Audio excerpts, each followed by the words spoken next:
Hello बच्चों, स्वागत है आप सभी का इरफान सर 17 यूट्यूब चैनल पर। बच्चों, आज की क्लास के अंदर हम यहाँ पर प्रश्नावली 5.2 का महत्वपूर्ण प्रश्न देखने वाले हैं। और महत्वपूर्ण प्रश्न के अंदर मैंने सबसे पहले आपके लिए है क्वेश्चन नंबर जो 4 है, उसका सॉल्यूशन हम आज करने वाले हैं। तो देखो दोस्तों, यहाँ पर इस सवाल में लिखा हुआ है 3, 8, 13, 18 का कौन सा पद 78 है। तो इसके अंदर हमें यहाँ पर पद ज्ञात करना है, यानी अन का मान ज्ञात करना है। और यहाँ पर क्या क्या दिया हुआ है वो हम देख लेते हैं। तो देखो, हमारे पास ये एपी दी गई है। तो एपी के आधार पर हम कह सकते हैं कि प्रथम पद ए बराबर हमारे पास 3 दिया गया है इसमें। और सारू अंतर इसके अंदर कितना दिया गया है, सारू अंतर डी बराबर A2 माइनस A1 होता है। इसलिए A2 का मान यहाँ पर कितना हो गया, A माइनस A1 का मान कितना हो गया, 3। तो 8 माइनस 3 कितने बच गए, 5 बच गए। तो हमारे पास डी का मान कितना आ गया, 5 आ गया है। और यहाँ पर यहाँ पर हमें पद दिया हुआ है, an का मान दिया हुआ है। ठीक है, an का मान कितना दिया हुआ है, 78 दिया हुआ है। और इस सवाल के अंदर कौन सा पद यानी हमें अन का मान ज्ञात करना है कि ऐसा कौन सा पद है, कितने नंबर वाला पद है जिसका मान 78 है। तो इस प्रकार से हमें an का फॉर्मूला याद रखना है। तो इस प्रकार से प्रश्न से हम क्या करेंगे, an बराबर हमें 78 दिया हुआ है। चूंकि हम जानते हैं कि an बराबर क्या होता है, an बराबर होता है a plus n minus 1 D. ये an की वैल्यू होती है। तो यहाँ पर हम क्या करेंगे, इस सवाल के अंदर an की वैल्यू रख रहे हैं a प्लस n माइनस 1 की डी बराबर 78 का 78। अब दोस्तों, आपको यहाँ पर क्या ध्यान रखना है, इस सवाल के अंदर देखो यहाँ पर a का मान हमें देखना है, a का मान है कहाँ पर, a का मान यहाँ पर 3 है। तो आपको ध्यान रखना है इसके अंदर, अब वापस से आपको यहाँ a नहीं लिखना है। बहुत से बच्चे क्या करते हैं, यहाँ पर ये a लिख देते हैं और a के पास में 3 लिख देते हैं। ऐसे नहीं करना है, यहाँ पर थोड़ा समझो, है ना। जो वीक स्टूडेंट है उनकी बात कर रहा हूँ, जो समझ जाते हैं वो आसानी से कर पाते हैं। लेकिन जो वीक स्टूडेंट होते हैं वो वैल्यू रख नहीं पाते हैं। बहुत सी बार क्या करते हैं, वो यहाँ पर जब सर बोलते हैं कि यहाँ पर a का मान रखो, तो वो बच्चे क्या करते हैं, a भी रख देते हैं और फिर यहाँ पर है ना a का मान ऐसे रख देते हैं। इसलिए आपको थोड़ा ध्यान रखना है, जैसे मैं आपको समझा रहा हूँ वैसे स्टेप को फॉलो करना है, ताकि आप आसानी से सवाल का जवाब दे सको। यहाँ पर ये आपने लिखने के बाद में अब आपको देखना है a। अब a का मान हमारे पास है कि नहीं है, ये रहा 3। तो इसके नीचे नई स्टेप के अंदर लिखना है आपको, नई स्टेप बनानी है। स्टेप का मार्क आपको ध्यान रखना है, प्लस का प्लस अन का मान हमारे पास में कितना है, अन का मान तो निकालना है। तो ऐसे कैसे अन का ऐसे कैसे डी का मान सवाल के अंदर मैंने कितना फाइंड आउट किया, 5 बराबर 78 का 78।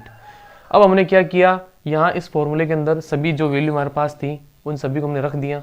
इसके अंदर देखो, यहाँ पर सवाल के अंदर हमें इसको सोल्व करना है। तो यहाँ पर सबसे पहले इसको सोल्व नहीं कर सकते हैं जब तक कि इसके पास प्लस माइनस है। इस प्लस माइनस वाले वैल्यू को बराबर उस तरफ भेजते हैं।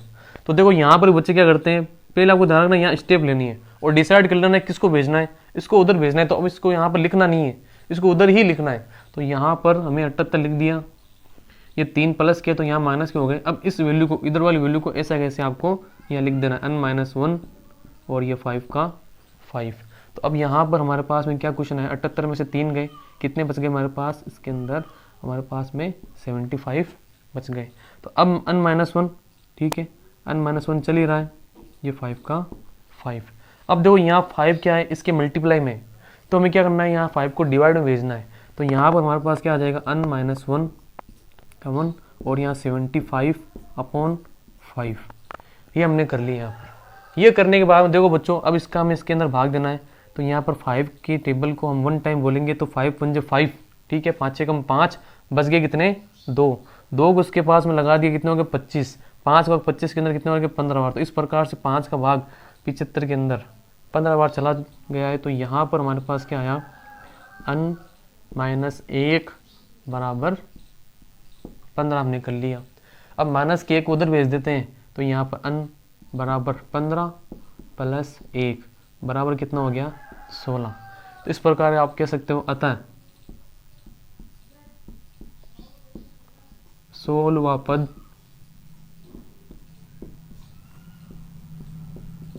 अठहत्तर है। आगे दोस्तों बात समझ में, इस प्रकार से वापस रिपीट कर देता हूँ।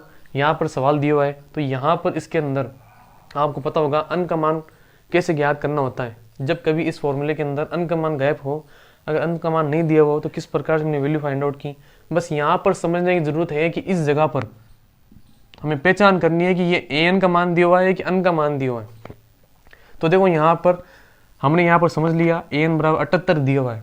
एन का फॉर्मूला हमारे पास है ए प्लस अन माइनस 1 डी, इसकी जगह मैंने यहाँ पर ये रख दिया, ठीक है। अब ए का मान 3, अन का मान अन माइनस 1, डी का मान 5 बराबर 78। इस 3 को मैंने उधर भेज दिया, 78 माइनस 5, ठीक है। 78 में से 3 के कितने बच गए 75। अब ये गुणा में भाग भेज दिया, 5 बार 75 गया 15 बार, ठीक है। इस वैल्यू को मैंने ऐसे कैसे रख दी यहाँ पर नई स्टेप के अंदर, ठीक है। ये अपनी स्टेप चल रही, ध्यान रखना है। तो अब यहाँ पर इसके अंदर -1 को उधर भेज दिया, +1, तो 15 + 1 = 16। तो अन बराबर कितना आ गया 16 आ गया, अर्थात 16 पद क्या है 78 है। तो ये एक क्वेश्चन आपके लिए इंपॉर्टेंट क्वेश्चन था जो आपके एग्जाम के अंदर पूछा जा सकता है। इसलिए दोस्तों इस जैसे सवाल और भी आपको मिलाने हैं और यहाँ पर आपको ये समझ में आया होगा। तो वीडियो अच्छी लगी तो लाइक और शेयर जरूर कीजिएगा दोस्तों। मिलते हैं एक और महत्वपूर्ण प्रश्न के अंदर।